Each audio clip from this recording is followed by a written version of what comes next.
ተመልካች አድማጮቼ ዛሬም እንደተለመደው አሪፍ ቪዲዮ ይዤ መጥቻለሁ። ያው ነው ያን ቪዲዮ እንደምትወዱት እርግጠኛ ነኝ። አሁን ቪዲዮ ይመጣል። በደንብ አድርጋችሁ ፎከስ ወይም ትኩረት ሰጣችሁ ተከታተሉ። ለዚህ ቪዲዮ ደግሞ ሰብስክራይብ ማድረጋችሁን እንዳትረሱ። ሰብስክራይብ ወሳኝ ነው። ኮሜንት ሐሳብ አስተያየታችሁን ኮሜንት ሴክሽን ላይ ጻፉልኝ። ላይክ አድርጉ። ለምትወዱት ደግሞ ሼር አድርጉ። አመሰግናለሁ። ሰብስክራይብ እንዳይረሳ።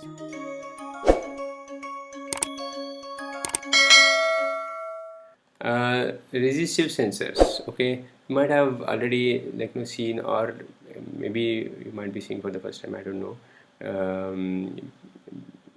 So these are typically the strain gauges. Okay, are resistive sensors. So what people do is they lay down this kind of a architecture of like a wire which is running across this patch of the sensor, and this wire is actually some kind of a metal, okay, which is laid on some small, very thin kind of a plastic substrate.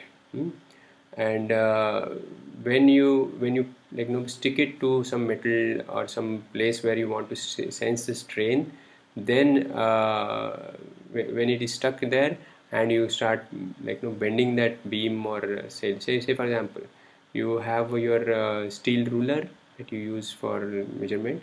That steel ruler, if you imagine this patch is stuck on that steel ruler at one end, and you hold that end firmly, and then you apply some kind of a bending force at the other end, then the strain that will happen at this end will get sensed by using this resistive strain gauge sensor.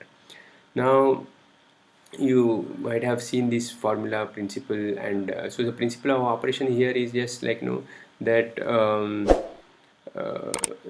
the resistance value, okay, R, which is equal to rho L by A, okay, where rho is resistivity. As the length changes, delta L, change in the length will cause a change in the resistance. Okay, that is the basic principle on which this typical strain gauges or metallic strain gauges are based on. Okay, so typically the gauge factor will be 2 for the metals, but then there are some other kind of ways the resistance in the material can change.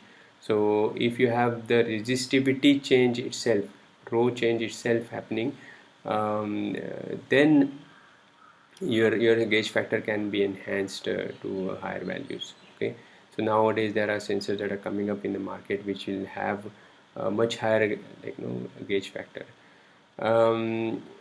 So these are what kind of sensors can you think? They are analog or digital? Yeah, they are analog sensors, right? There is nothing digital here. So you apply the voltage and in some kind of a Western bridge kind of a configuration, and you give the strain, and then continuous change in the voltage will happen at the output of the sensor. And then to kind of interface it with microcontroller, you need some kind of a conversion of analog to digital, and then you can interface it with that. There will be some of the issues when you start practically using these sensors. There will be temperature considerations, there will be noise issues, and then if you want to use, whether you want to do single axis kind of or single sensor kind of a measurement, or you need to kind of use what kind of a configuration that you want to use, that depends. So we'll see some I'll post some material about that in the thing to kind of you to refer to and see half bridge configuration, full bridge configuration. What are the formulas that are available? They are directly available. One can derive them by using Kirchhoff's laws, but we don't need to get into probably in details. I mean, it's just an application of Kirchhoff's laws, and using that for finding out some output for the strain gauge. Okay, that kind of exercise. So this table I'll post in the Moodle, our notes. Then you can have this more advanced now semiconductor based strain gauges. Say silicon, for example, when used as a strain sensor, uh, the basic difference is that we are not just dependent upon the length change there. Okay, so suppose we lay like the silicon strain gauge, then the difference from the metal is that in the formula you have a rho L by A as a resistance, right? So rho is a resistivity. Now this resistivity itself changes in the semiconductor strain gauges. Okay, so it's basically based on the principle of the flow of electrons that happen inside the semiconductor. Okay, so the distance change for the electron to jump from one kind of a molecule to other molecule to kind of create a flow path, that change itself affects the resistivity. Okay, in case of semiconductors. In case of metals, you have a free electrons, so there is no such kind of a need there.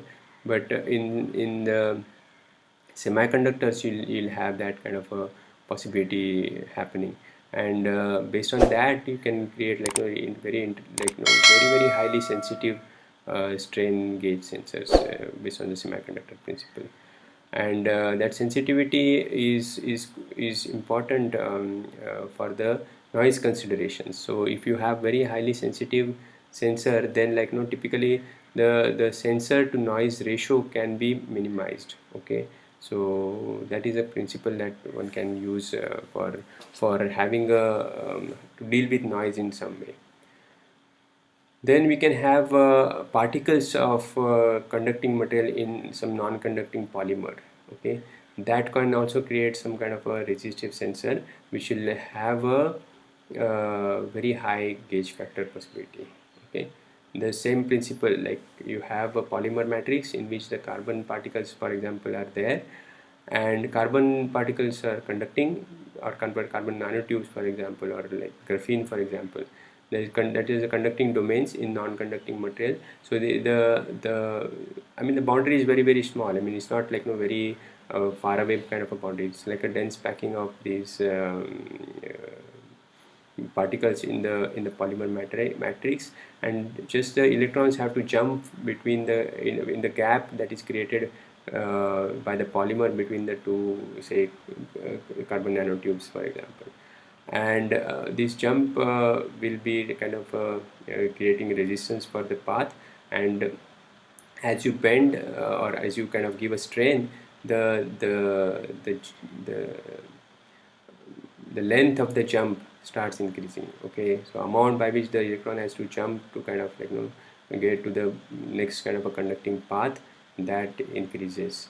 And because of that, you can imagine that small increase in the distance will have a large kind of a possibility for the large voltage needed for this jump to happen in some sense.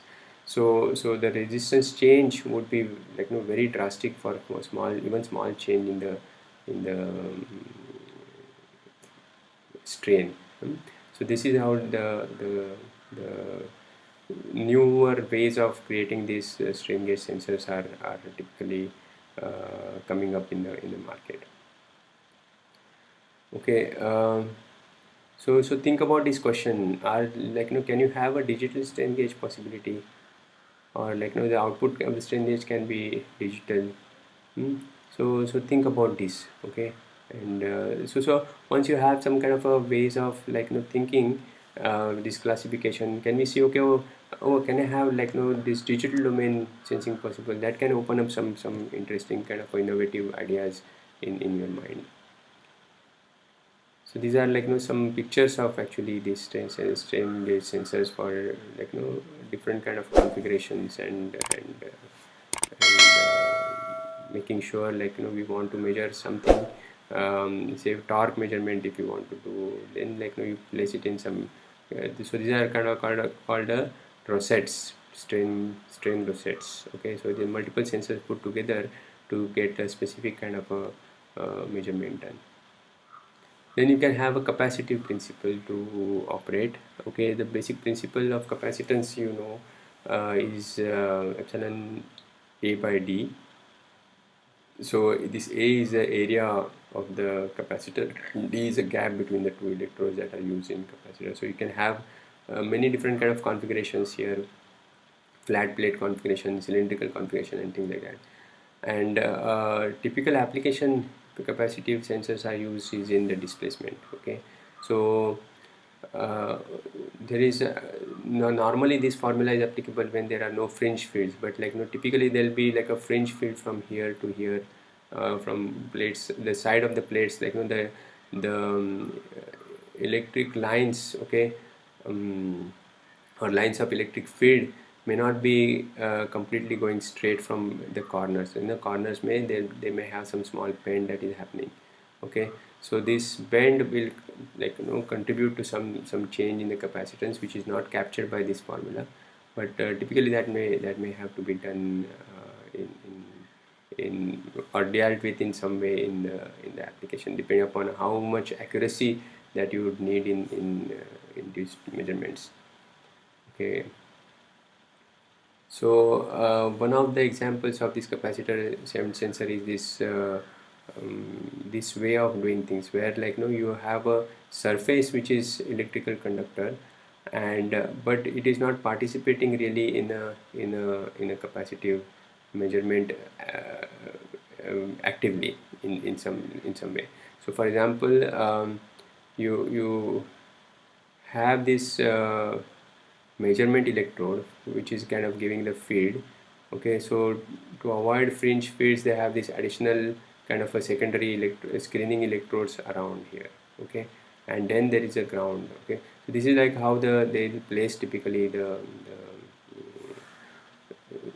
the sensor elements in the system. And this electrical conductor is where, like, you know, the surface from which we want to measure the distance of the probe. See, this is a probe here. Okay, so this electrical conductor is grounded, so that you form a capacitance between these two. So that way it is active part of the sensor, but it is not really, like, you know, you don't need it to be constructed with sensor. You can kind of have this probe separately, and then, like, you know, just put a ground on this electrode, and then, like, you know, you form this capacitance here, and this can be extremely, like, you know, high sensitivity displacement measurement possible here. So typical displacement measurement with these units is can be possible to the extent of some few nanometers. Okay, not just tens of nanometers, but, like, you know, some 5 or 10 kind of a nanometer, less than 10 nanometer kind of a positioning sensing can be possible with such sensors. We do have such sensor in our lab. I mean, whenever you want to in the future, you want to kind of, like, you know, take a look at, you'll be able to kind of amazed to see how accurately and nicely it gives the positioning data. Maybe I would post, like, you know, the data sheet also for such a capacitive sensor. I'll post it to the Moodle to watch. Okay, these are like inductive sensors, where you might have seen these already. This is called linear variable displacement transducer, okay, LVDTs. Okay, they have this primary coil, and primary coil is excited, and secondary coils is where we are measuring the voltage. And uh, this you know, the magnetic core, when it is moved inside, then the coupling of the voltages to these secondary coils changes. That is the principle these LVDTs are based on. Okay, so these are, like, you know, some industrial LVDTs that are there in the market, and these are also very extremely high resolution kind of sensors can be possible with LVDTs. Okay. Then in the optical domain, you can have this is a very what you say, interesting or important sensor for a lot of mechatronic systems. Okay, encoders. Okay, so these are different from the encoder word that is used in the electronics domain. Okay, so we need to be careful about this is mechanical encoders, where you want to sense a position, then like you do this based on the principle as demonstrated in this figure. What we do here is like we have a light source here, and then the light detector on the opposite side, and there is a wheel which is having the slits. Okay, there are some dark portions and some bright, like the transparent portions, so some opaque parts and some transparent parts, okay, or some gaps, okay, either way. So when the light like so this is powered up, light is powered up, and like it receives detector receives the light to begin with maybe, and then like you start rotating the wheel, and the light will get cut by the wheel. Okay, as the light gets cut, the detector will respond to that. This is a light detector, so it will, when the light is not falling, it will kind of respond and give some signal, and that's how like one can get a signal out of this optical sensor. So you count this number of pulses that are coming on this light detector here, and once you count, like that count will indicate the position of the wheel. Now the question is like, how do you kind of sense the direction of rotation? Okay, so we'll come to that in a minute. But think about like how do we sense the direction? Okay, if you rotate in this direction or this direction, only the thing is that happening is like the light is getting cut. I mean, and you are registering some pulses there. Okay, so for there is very interesting ideas that are used for getting the direction sensed. Okay, we'll come to that. So this is one kind of a sensor which is of the incremental type. Okay, it just gives you incremental information about the displacement. So you can count the number of pulses, you get from some reference, you will get to know the total displacement, but you don't get absolute displacement here. So there could be possibility of absolute encoders also, but I mean it's very people not. I mean that is not very widely used. It's very rare to use these absolute encoders. Although their construction is little difficult, but we maybe will have a chance of looking at some kind of a principle and like how their absolute encoders are designed. So you can have a linear possibility for sensing, or you can have a rotary possibility for sensing. Okay, with the encoders. Okay, so in the linear case, there is a scale which is having these strips, okay, on the surface. Now, as you can see here, we are having this transmission kind of a principle. So same thing can be possible if I have a reflective principle here, so that like the light reflects from some surfaces and comes back, so that I don't need to have this kind of a complete pathway for the light, so that this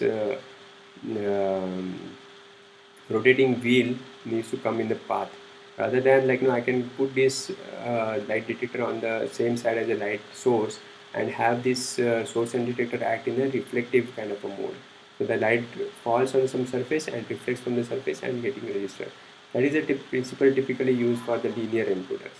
Okay, where they have a linear encoder head which is running on a scale that encodes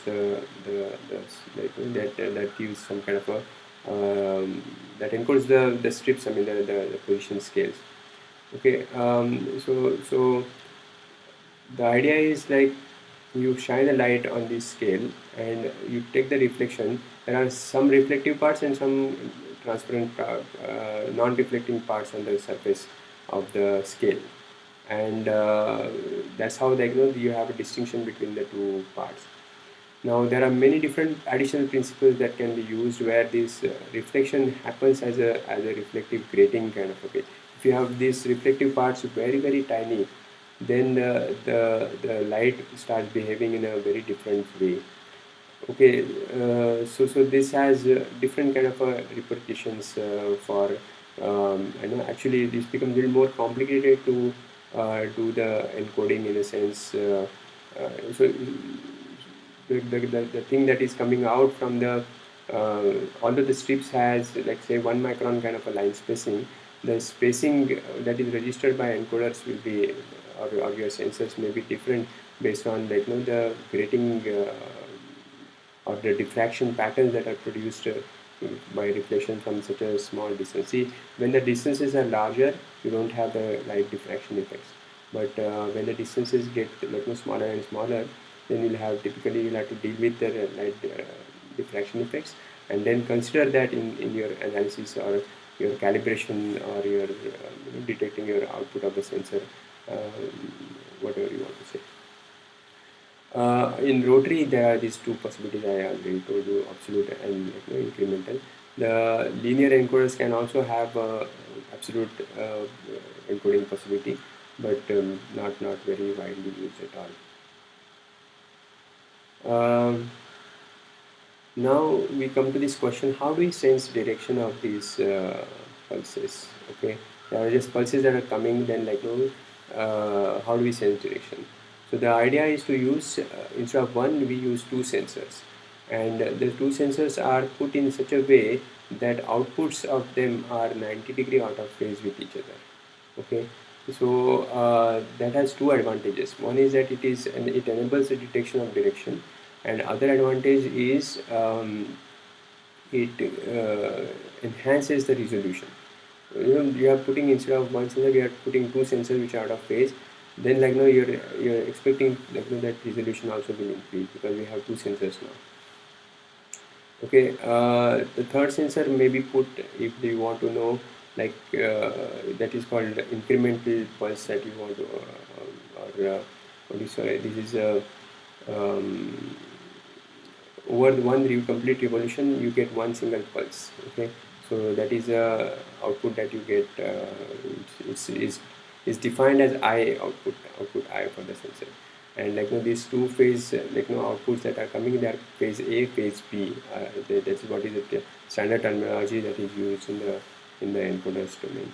Okay, so we'll see now these A and B pulses that are coming, and this increment of a revolution. Okay, that is I pulse will typically be a simple single pulse that is coming out. So we don't need to look at in more details. We'll look at this 90-degree, how this 90-degree phase difference helps us detection of direction is what we need to kind of focus on now. Okay, so imagine that you have this two sensors which are two pulses which are coming as the rotation happens. So so in this particular case, if you see at position 1, you have you have 0 0 output. A and B is switching to this, but okay, let's start with some other position. Here they are both 0.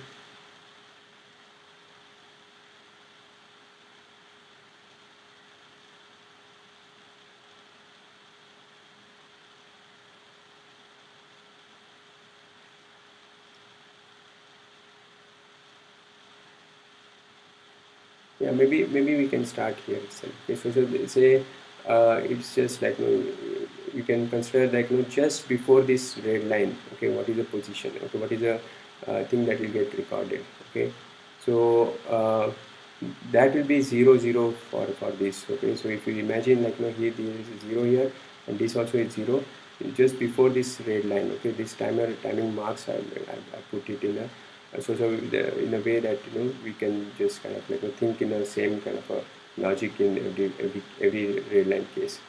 Okay, so here there is a 0 0 here. Then if you go for the next position, okay, then A is still 0, okay, but B has gone to 1. Okay, we are now reading just before the red line. Okay, so red lines are drawn where the transitions happen, but we need to kind of be consistent with where we kind of consider this phase output. Okay, so third part you'll have 1 1 here, and fourth part you have 1 0 here. Okay, this is how these pulses are coming. Now you need to imagine that when the direction is reversed. Okay, so when the direction is one in the forward direction, these are the pulses coming. When the reverse direction happens, okay, so say for example you have these strips which are, or this requires a little bit of imagination, or like you need to do a little bit exercise. You can take a pause here and then use the slits as I have shown here in this diagram, and put actually the two sensors you know such that you have the A and B output coming as shown in the first kind of a way, okay, when the forward direction motion is happening. And now if the direction of the wheel is only rotated, the sensor position is just kept the same, then what kind of a signal that you expect to come here is what we want to understand. Okay, so do that little bit of exercise by pausing up here, and then you will find this will again take this little bit of a discussion when we talk about in the discussion class. Okay, so this is this you may or may not be able to crack it at this point, but yeah, just give a fair try, and then we'll come back in a class to talk about this. Okay, so we'll do that. So is like a clockwise direction of rotation, and then the anti-clockwise some direction of rotation will have the output produced in this kind of a fashion: 0 0 followed by 1 0 now, and then 1 1, and 0 1. So based on this, okay, 0 0 is followed by 0 1 or 1 0, you can say that the direction of the incremental encoder can be found out. Okay, so this is how one can go about getting the direction, okay, by using these 90-degree phase shifted signals and seeing how they are coming with respect to each other. Okay, so you think about, and then if you have doubts, we can take up in the discussion class. Then you can have something called Moir fringes. You might have seen you have these gate which will have so say, or basically some kind of a mattress, for example, or gate which is having these bars which are vertical, and you run the other kind of a set of bars which are slightly at an angle to it, and you start kind of moving around. You can see this kind of a fringe pattern coming. Okay, so you can simply maybe we have a experiment. Maybe I can show some experiment, or see or maybe is it difficult, or maybe some video maybe you can see. Okay, see, it's basically you have these parallel kind of lines drawn on the surface, and then you are moving with an angle these lines with respect to each other, and then there's some kind of a patterns that you see called Moir fringes. Now this effect also is used in many different ways in the research these days. Okay, so these diffraction effects will give these kind of patterns. Okay, so one can use these patterns to kind of do the sensing. Okay, for example, for very small motion for a very small angle between them, these patterns will start moving very fast actually. Okay, so even for the small motion, these patterns will move in the perpendicular direction fast, and that can be a source of information or sensing in optical encoder based on this principle. Okay, all right. Then this is another kind of we can have more kind of a complicated examples where you are using some kind of a light path with additional light elements, reflecting elements, or the mirrors and things like that, or beam splitters and things like that, to put together very highly sophisticated sensors. Okay, so that is possible. Okay, so this is the sensors we use in long back, in my PhD days we have used such a kind of a sensor. Okay, then in autofocus cameras you can have these different kinds of optical sensors. You can see this is a SLR camera in which you have this array of CCD. Okay, and the CCD will record image And if the image, if you're so this is just an example of some pattern that is imaged by the CCD. Okay, it may not be, you may not have always this pattern, you can have whatever image you are focusing on at that time.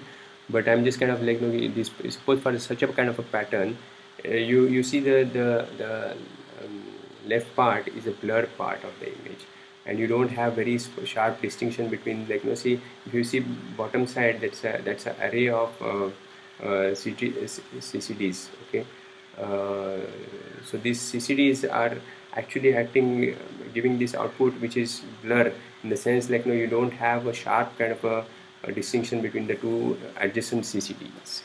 Okay, so as you start moving the lens and the image starts becoming clearer, you get this distinction very sharply. So sharp boundary is found, and that's when, like, the smartness can be built in the system to say that, okay, oh, now it is in the focus. Okay, so the more is the contrast in the CCDs, and, like, sharp kind of a lines that you find in the on the CCD, then you can say that, okay, this is image is in the focus. Okay, so like that you can have this autofocus sensing possibility.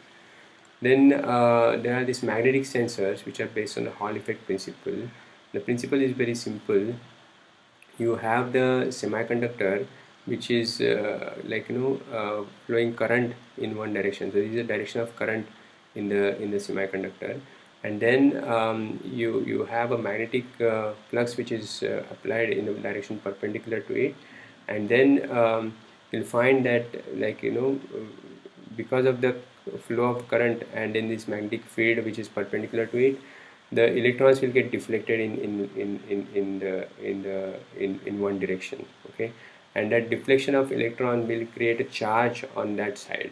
Okay, so that charge is basically sensed for the Hall. It's called a Hall effect. Okay, so this is a principle that the Hall effect sensors are based on. Okay, so CD-ROM spindle motor. See, these Hall effect sensors are used in a lot of these BLDC motors to sense, like, the magnetic field, magnetic flux happening in the system. So some kind of a feedback mechanism is there based on that. Okay, so we'll see some examples as we go along. When we open the CD-ROM drive, the spindle motor, we'll be able to see these Hall effect sensors. Then this is another example for the car window opening operation.